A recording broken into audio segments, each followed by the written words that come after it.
preguntarle. Ya ve que el Papa hace poco también estuvo aquí en México. En México. Y curiosamente, él escogió ir a Chiapas para dar una misa multicultural. Ajá. A mí la verdad me llenó de alegría. O sea, me gustó mucho porque muchos de los que hacían entrevistas y todo eso, a ellos se sentían como muy honorados por ser indígenas y que el Papa los haya tomado en cuenta. No sé si quiera Pero compartir fíjate, usted. no vayas a creer que el Papa los tomó en cuenta. Ajá. O sea, el Papa conoció y conoce su situación laboral, su situación social, su situación cultural, su situación educativa, que es de mucha marginación, Sí. que es también de mucha explotación, que es también de mucha violencia, no nada más en Chiapas en contra de los indígenas, en todo nuestro país. Pues todo este continente era un continente de indígenas, y de repente los indígenas que construyeron grandes ciudades, grandes civilizaciones, de repente ya no son nada, no valen, y son unos tontos y son quién sabe qué. Sí. ¿Te imaginas? Ajá. Entonces yo tengo 40 y tantos años trabajando con indígenas. Estuve 6 años en el Vaticano, y luego en la Universidad de París, y luego en la Universidad de Israel. Y luego me fui a trabajar con los comunistas a Yugoslavia para conocer el comunismo. ¿Y sabes en dónde yo he aprendido más cosas con los indígenas? He aprendido cosas en el... Pero es que es increíble realmente cuando tú hablas con los ancianos que tienen una perspectiva de lo que es su proyecto social, cuando tú ves lo que son sus asambleas, cuando son sus compromisos, los cargos que les dan, sus responsabilidades, ahí funcionan cosas que nosotros las quisiéramos para nuestro futuro. Sí. ¿Te imaginas? Pero ellos lo llevan de una manera totalmente vital, para ellos es la vida. Entonces, tú dices, pero qué barbaridad, es una experiencia. El Papa dijo, fíjate, que nosotros, los que no somos indígenas, deberíamos de aprender de ellos, y de sus raíces y de sus culturas. Sí. ¿Para qué? Para que nosotros pudiéramos ir adelante. Estamos yendo para atrás en nuestra civilización. Antropológicamente y sociológicamente, lo que se llama la civilización cristiana occidental va de bajar. Sí. ¿Usted qué sugeriría o qué cree que es lo que nosotros ahora en día tenemos que hacer para que todos, en cuanto a con nuestros hermanos los indígenas, no sé, o sea, que ya no haya esa diferencia, marginación en contra? Bueno, mira, en esa pregunta tuya hay muchos niveles. Hay un nivel personal. ¿Yo qué actitudes personales tengo que empezar a practicar para poderme relacionar con otras personas de culturas diferentes, de pueblos diferentes, de historias diferentes, de apertura, de pregunta, de aprendizaje? Pero luego también viene de familia, porque una persona de la familia puede tener una actitud muy de convergencia y los demás no. ¿Te das cuenta? Entonces, ¿yo qué debo hacer en mi familia para que las experiencias que voy teniendo con los indígenas las pueda compartir y que le puedan interesar a mi familia para que cambien de actitud? Y luego en mi trabajo, en donde nosotros trabajamos, también hay una actitud de discriminación y de marginación y de explotación de los indígenas. Por ejemplo, ¿cuántas mujeres indígenas trabajan en las casas ayudando a las familias? ¿Y cómo las tratan? ¿Y cuánto les pagan? ¿Te imaginas nada más? Y no nada más allá, también aquí, Nada más que aquí yo conozco lugares como San Bernardino, en donde ya estas mujeres están organizadas, tienen una camioneta, se distribuyen, hacen un servicio increíble, ¿no? Pero, y también hay no únicamente mujeres, sino que también hay agricultores y jardineros que tienen esta misma perspectiva, y todo por un impulso pastoral, fíjate, que comenzó en San Bernardino. Entonces, ¿qué sucede? Yo ya tengo también en mi trabajo una actitud diferente. ¿Y los demás? No. Yo cómo les paso mi experiencia, de qué manera, con qué convergencia para que los demás vayan teniendo una actitud diferente hacia las poblaciones indígenas. Y luego, ¿qué pasa con mi asociación? Porque hay asociaciones, sindicatos, etcétera, etcétera, etcétera. También tenemos que llegar allí, fíjate.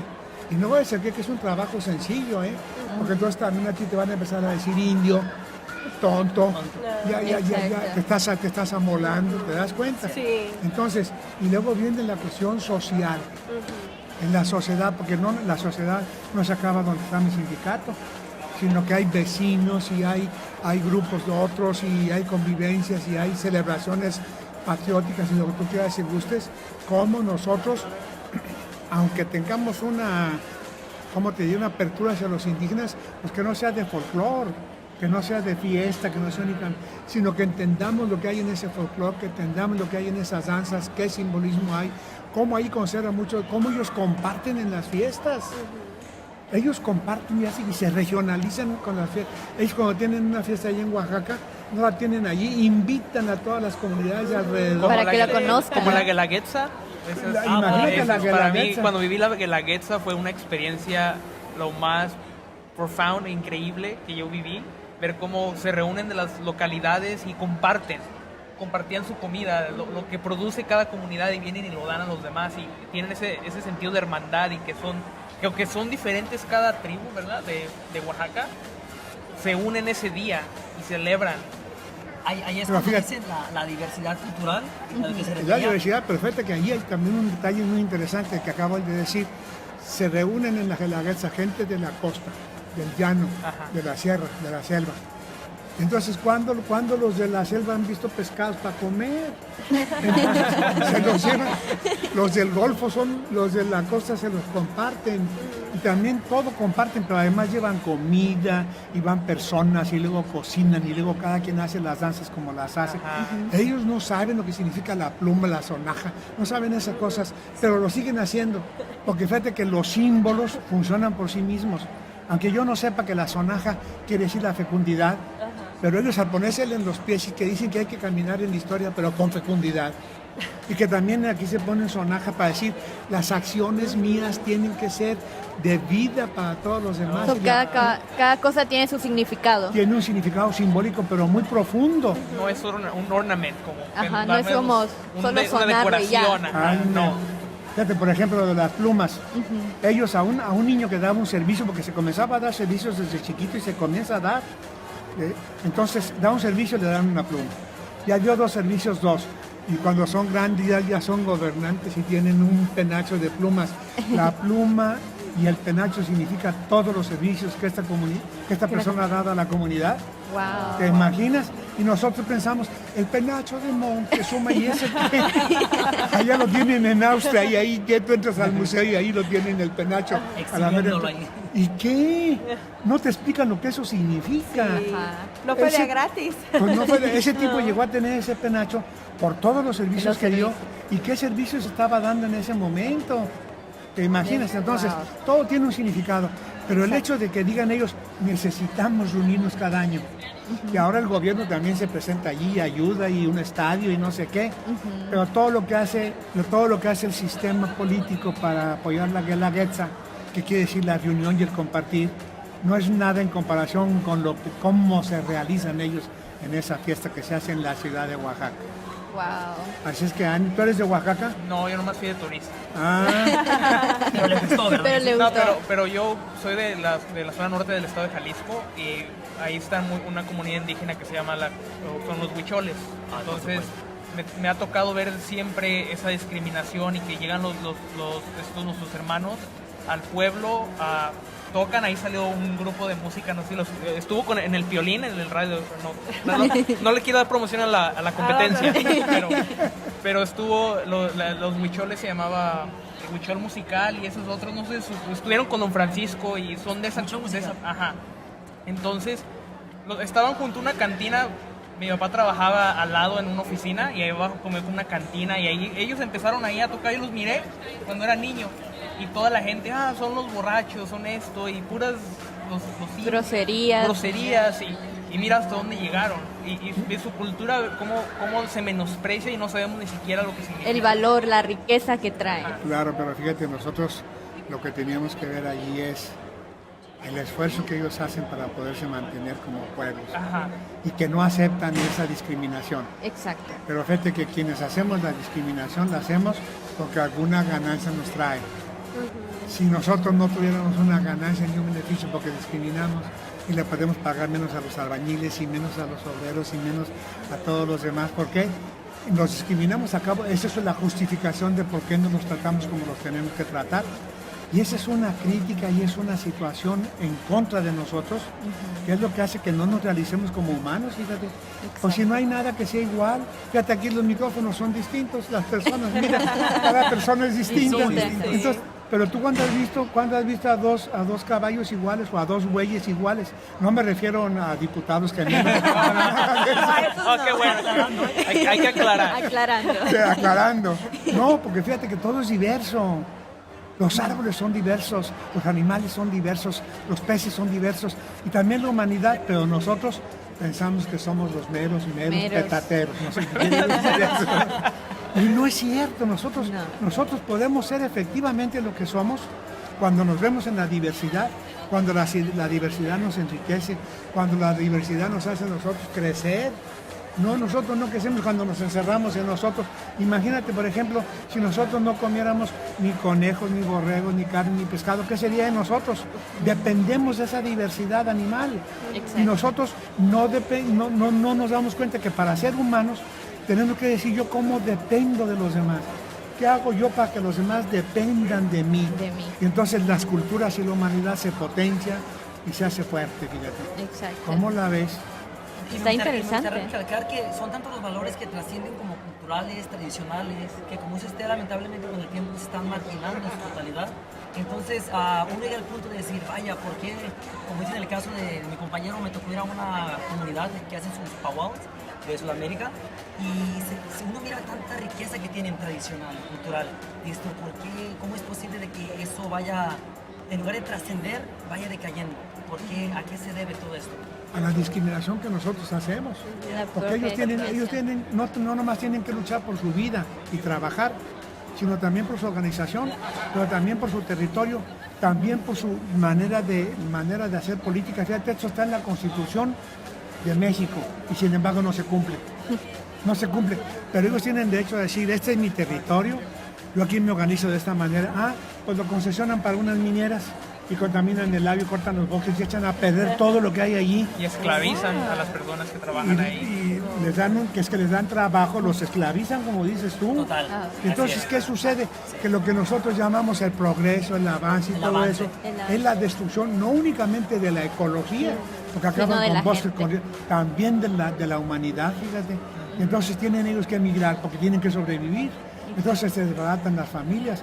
Te digo que nuestra civilización va para abajo y si no le ponemos nosotros un remedio que sea de humanización, entonces estamos perdidos. Ahí está el trabajo de todos los jóvenes, ahí empieza nuestro trabajo. Ahí comienza. Pero fíjate, te voy a decir una cosa, en estos momentos, ¿quiénes luchan por su tierra? Los indígenas. ¿Quiénes luchan por su trabajo? Los indígenas. ¿Quiénes luchan por el bosque, por el agua? Los indígenas. Pero esto mismo están haciendo los jóvenes en las ciudades. Luchan por su educación, luchan por su organización, luchan por su respeto, luchan porque se les tome en cuenta. Si tú supieras la cantidad de inventos de tipo electrónico y de tipo drones que les dicen ahora, dije drones, Drones, no ladrones. Todo lo que hacen en el Politécnico y que estaban a punto de suspender la profesionalidad allí. Y los jóvenes dijeron, no nos suspenden, dijeron en México, ¿Y qué? Que venga el secretario de Gobernación, que venga el secretario de Educación. Sí me tocó ver eso, que fue a una protesta pública y fue el secretario de Gobernación, que en este país es como el Secretary of State. Imagínense que venga Joe Biden y nosotros estamos protestando y decimos, queremos que cambie la educación, y él viene, se baja en un meeting en la calle y les dice, ok, vamos a escuchar, vamos a sentarnos a dialogar, esto tenemos que... Claro que es política, pero hubo esa apertura y que no, también los protestantes lo hicieron en paz, dijeron, no vamos a usar violencia, pero vamos a ponernos aquí enfrente a luchar por nuestros derechos, porque es lo mejor, y tenían esa convicción. Y yo creo que incluso como estos movimientos que nos invita el Papa y todos a la paz, ¿no? Tenemos que protestar, pero en paz. Y luchar por sus valores, pero en paz. Y fíjate, a mí es una palabra que a mí no me gusta usar, la palabra paz. Porque como nosotros somos cristianos y nos basamos en Jesús, Jesús dijo, no crean que yo vine a traer la paz, sino que la guerra. Porque Jesús estaba dentro de una dominación romana que era de las peores que han existido. Sí. Y entonces yo no vine a traer la paz. Y entonces la palabra que se usa ahí, fíjate, es reconciliación. Reconciliación. Entonces cuando él toca allí en el cenáculo después de que resucita, nosotros ponemos en el texto, la paz esté con ustedes. Lo que dice allí, la palabra shalom, que es la que usan los hebreos, significa reconciliación. Oh, ¿Cómo ves? interesante. Entonces nosotros, sin darnos cuenta, cuando traducimos a veces la Biblia, ponemos palabras que son de la dominación y que disminuyen mucho el impacto que debe tener el texto. Así es que fíjate nada más. Estamos en un congreso de ministerios. Déjame apunto. No, es bueno aprender algo, ¿no? Yo te voy a decir, yo tengo como más de 10 años viniendo a estos congresos con cuestiones de conferencias y lo demás, pero me doy cuenta que es una experiencia que está sirviendo para otras muchas iglesias del mundo. Ya. Viene gente a veces de todas partes. A mí me ha tocado tener en mis conferencias gente que viene de Polonia, 20, 30 gente, y dan hasta su traductor. Tú dices, ¿por qué vienen? Por el interés que ven en la organización, en el impacto, en la riqueza, en la articulación que se da con un congreso como este. Así que no saben el gusto que me da y los felicito, ¿eh? ¡Ánimo! Muchas gracias. Muchas gracias. Nosotros también lo felicitamos a usted y muchas gracias por acompañarnos aquí, por aceptar a venir a conversar con jóvenes. Gracias por la invitación y espero que aguanten. No, claro que No, sí. para eso estamos, Claro, para aguantar. La silla tiene Que no me colchón. vayan a echar a mí la culpa después de lo que hacen. Yo les agradezco mucho a ustedes, No, para nada. por lo que Gracias. están haciendo, porque de veras, eso que decíamos de Politécnico, cómo tú te tienes que enfrentar a un proyecto que es internacional, porque aquí no se van ustedes ya a graduar de nada, porque van a venir de aquí muchos profesionales que estaban desempleados. Ustedes van a hacer hasta el bachillerato nada más. Y entonces van a ser los empleados de los que van a venir de afuera. Y entonces dicen, pero ¿cómo si esto existe antes de que hubiera a veces universidades tan serias en Estados Unidos? Aquí se va a concentrar. Eso viene desde el tiempo de Benito Juárez, fíjate. Cosas de esas. ¿Hace cuántos años? Ya hace ¿Te imaginas? mucho. Y te me quedas viendo a mí. Dile presión. Yo pensé que me dice, Estás haciendo la pues ola. yo no. Yo tengo una pregunta antes de que se nos vaya. ¿Qué es el mensaje que nos da a los jóvenes hoy Para para seguir esta audiencia de jóvenes para seguir con en este tema de esta evangelización. La juventud es una etapa de cambio. Eso sería lo primero que ustedes les daría de recomendación.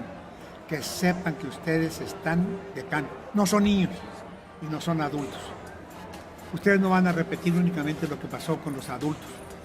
Tienen que cambiar eso. ¿Cambiarlo para qué?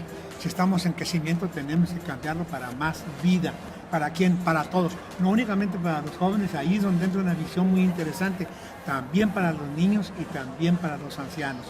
Y entonces ustedes tienen la fuerza, ustedes tienen la posibilidad, tienen los estudios, tienen la experiencia para poder hacer esto, ¿eh? Entonces la juventud es una puerta para la vida personal, para la vida familiar, para la vida social, también cultural, encontrarle sentidos más profundos a la vida y también religiosa. ¿Cuál es nuestro rol en nosotros, en la experiencia que tenemos de Dios, para que efectivamente la vivamos y no que nada más la guaguariemos? No sé lo que quiere, Todos la mastiquemos. no sé qué quiere decir Me gustan eso, sus pero frases célebres. Vamos a agregar al masticarlo. diccionario. La vamos a agregar en bueno, pues, guaguarear. muchas gracias y aquí nos vemos a lo mejor el año que entra. Si Dios me da. Muchas gracias a usted y muchas gracias a nuestro amigo Siller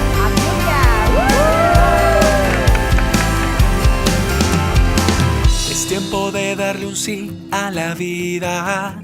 Es tiempo de regalar sonrisas. Tiempo de lograr que lo imposible se pueda realizar. Es tiempo de traspasar fronteras. Es tiempo de alcanzar tus metas. Tiempo de saber que no hay barreras